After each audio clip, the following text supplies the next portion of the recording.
പാകിസ്ഥാന്റെ മണ്ണിൽ, അതായത് 47 രൂപീകരിക്കപ്പെട്ടിട്ടുള്ള ആ അതിർത്തിയിലുള്ള മണ്ണില് എന്ത് ചെയ്തിട്ടുണ്ട്, നമ്മൾ അറ്റാക്ക് ചെയ്തിട്ടുണ്ട് എന്നുള്ളതാണ്.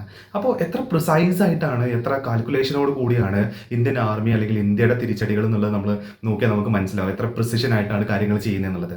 അത് മാത്രമല്ല, ഈ ഒരു അറ്റാക്ക് ഇതിന്റെ ന്യൂസസ് ഒക്കെ നമ്മൾ കണ്ട സമയത്ത് സിവിലിയൻ കാഷ്വാലിറ്റീസിനെ കുറിച്ചൊന്നും നമ്മൾ എവിടെയും കാണുകയും കേൾക്കുകയൊന്നും ചെയ്യുന്നില്ല എന്നുള്ളതാണ്.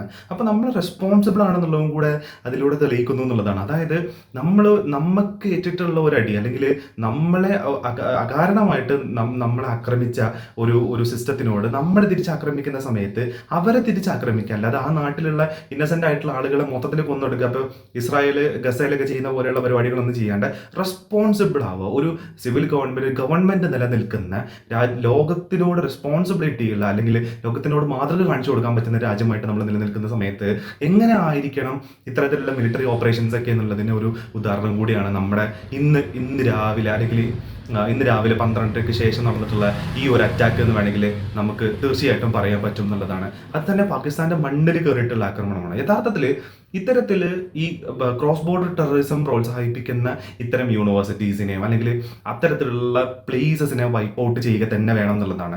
ഇത് യഥാർത്ഥത്തിൽ നമുക്ക് മാത്രമല്ല പ്രശ്നം, ആ രാജ്യത്ത് ജീവിക്കുന്ന ആളുകൾക്കും കൂടെ ഈ ആൾക്കാരെ കൊണ്ടുള്ള ബുദ്ധിമുട്ടും പൊറുതിമുട്ടലും ഉണ്ടെന്നുള്ളതാണ്.